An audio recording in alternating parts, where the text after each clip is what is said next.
iguais. Com 5 minutos antes de acabar a aula, nos reunimos e tocamos música que gostamos. Assim surgiu o nosso grupo. Os instrumentos usados fazem parte do grupo pedagógico de artes. Não somos profissionais, mas nós divertimos muito. Espero que gostem. Obrigado.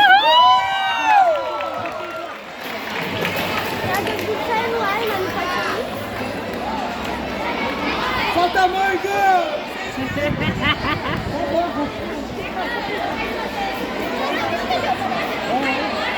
Nossa, agora é